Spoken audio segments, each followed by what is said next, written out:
الحمد لله رب العالمين، والصلاة والسلام على سيد الأنبياء والمرسلين وعلى آله الطيبين الطاهرين وأصحابه الهادين المهديين، أما بعد، فأعوذ بالله من الشيطان الرجيم، بسم الله الرحمن الرحيم. من يرد الله به خيرا يفقهه في الدين، أو كما قال رسول الله صلى الله عليه وسلم. حضرات، آج کا یہ عظیم الشان پروگرام جس میں ہم اور آپ حاضری کی سعادتیں حاصل کر رہے ہیں، پوری کامیابی کے ساتھ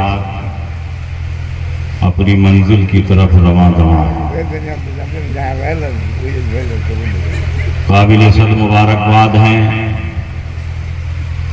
حضرت علامہ صبغت اللہ صاحب مصباحی،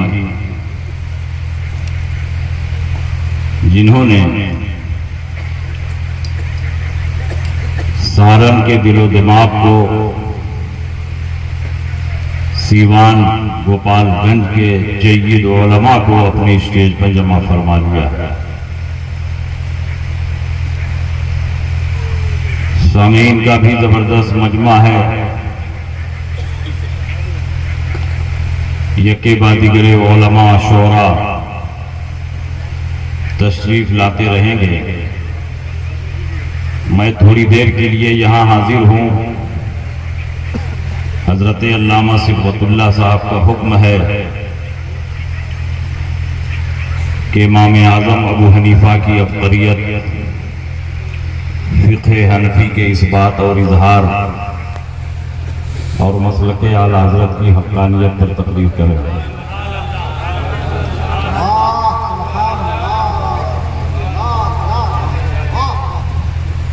نبی اکرم صلی اللہ تعالی علیہ وسلم اس دنیا سے تشریف لے گئے تو ایک ایسی جماعت کو چھوڑا جنہوں نے اپنے اجتہاد کی روشنی میں نبی اکرم صلی اللہ علیہ وسلم کے اقوال اور ان کے ارشادات کی تشریح و توضیح فرمائی.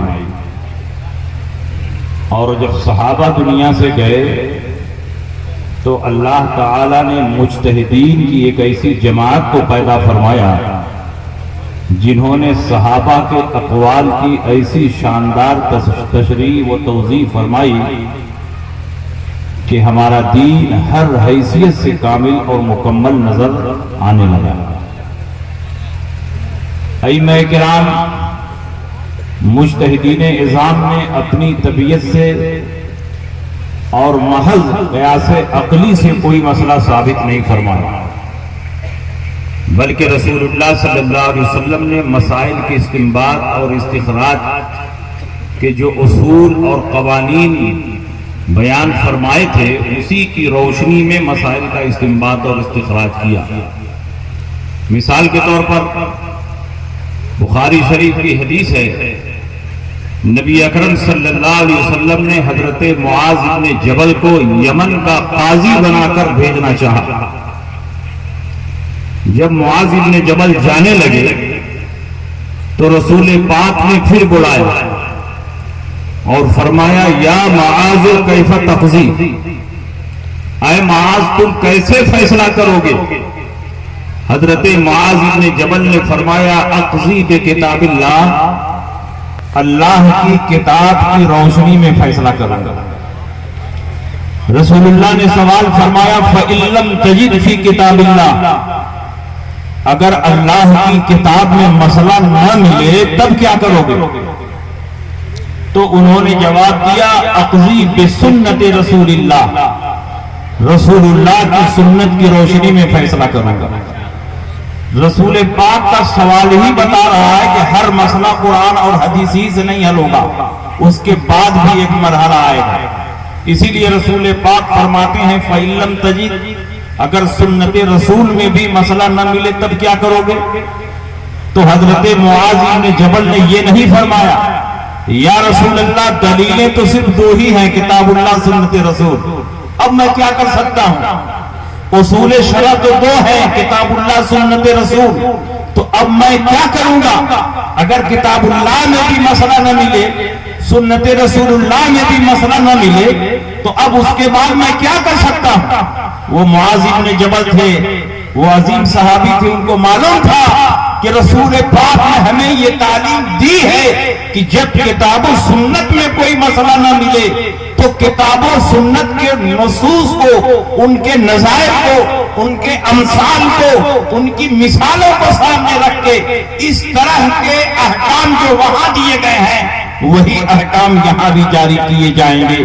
اس لیے انہوں نے فرمایا اجتہد و برائی، میں اپنی رائے سے قیاس اور اجتہاد کروں گا۔ یہ مطلب نہیں ہے کہ محض اپنی عقل سے مسئلہ بتاؤں گا، مطلب یہ ہے کہ کتاب اللہ اور سنت رسول اللہ کی نصوص کی روشنی میں قیاس شرعی کروں گا۔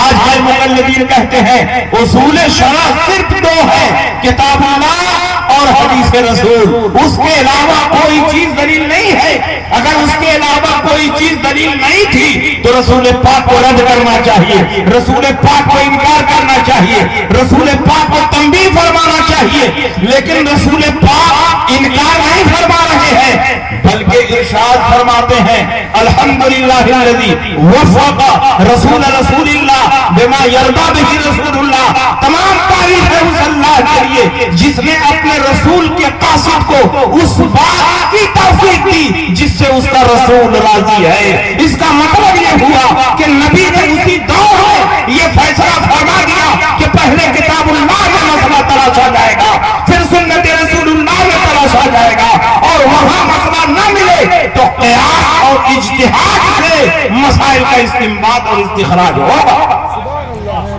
اب کوئی سوال کرے کہ اس حدیث میں تو اجماع امت نہیں ہے، اور آپ کے نزدیک اجماع امت بھی دلیل ہے۔ آپ حضرات کے نزدیک چار دلیلیں ہیں، کتاب اللہ، سنت رسول، اجماع امت اور قیاس۔ تو میں جواب میں کہنا چاہوں گا کہ یہ گفتگو خود رسول پاک فرما رہے ہیں، معاذ بن جبل سے گفتگو رسول پاک کی ہو رہی ہے۔ نبی کے زمانے میں اجماع امت کی کوئی ضرورت نہیں تھی، نبی کے موجود ہیں تو جس کو جو مسئلہ پوچھنا ہو نبی سے پوچھے، نبی جو کچھ فرمائے وہ حدیث رسول میں داخل ہوگا، وہ خود حجت اور دلیل ہے، الگ سے اجماع امت کی ضرورت نہیں۔ لیکن نبی کے زمانے میں قیاس کی ضرورت تھی، اجتہاد کی ضرورت تھی، اس لیے کہ نبی ہر جگہ دستیاب نہیں تھے، کسی کو قاضی بنا کر یمن بھیج رہے ہیں، کسی کو شام بھیج رہے ہیں، کسی کو ترکستان بھیج رہے ہیں، کسی کو قاصد بنا کر بھیج رہے ہیں، کسی کو معلم بنا کر بھیج رہے ہیں۔ تو یہ صحابہ نبی اکرم صلی اللہ علیہ وسلم سے دور بھی رہتے تھے، اگر وہاں کوئی نیا مسئلہ پیش آ جائے تو کیسے اس مسئلے کو حل کریں گے؟ اس لیے نبی کے زمانے میں قیاس اور اجتہاد کی ضرورت تھی، اس لیے رسول پاک نے قیاس اور اجتہاد کی تعلیم دی۔ اس وقت اجماع امت کی کوئی ضرورت نہیں تھی، لیکن جب نبی دنیا سے تشریف لے گئے تو صحابہ نے کئی مسائل پر اجماع فرمایا، 20 رکعت تراویح پر اجماع فرمایا، اور جمعہ کے دن ایک اذان کا اضافہ ہوا اور وہ پہلی اذان ہے۔ حضرت عثمان غنی نے پہلی اذان کا اضافہ کیا اور مقام زہرہ پر وہ اذان دلوائی اور سارے صحابہ نے اس پر اجماع کر دیا۔ تو اجماع امت کی ایسے ہی دلیل ہے جیسے قیاس دلیل شرعی ہے۔ اس لیے ہم اہل سنت کے نزدیک چار دلیلیں ہیں، کتاب اللہ، سنت رسول، اجماع امت اور قیاس۔ امام اعظم ابو حنیفہ نے محض اپنی عقل سے اور دماغ سے یہ فیصلہ نہیں کیا ہے، بلکہ نبی نے جو تعلیم دی تھی اسی تعلیم کی روشنی میں امام اعظم ابو حنیفہ نے 86,000 مسائل کا استنباط اور استخراج فرمایا، 38,000 مسائل عبادات سے متعلق نکالے، باقی مسائل معاملات سے متعلق۔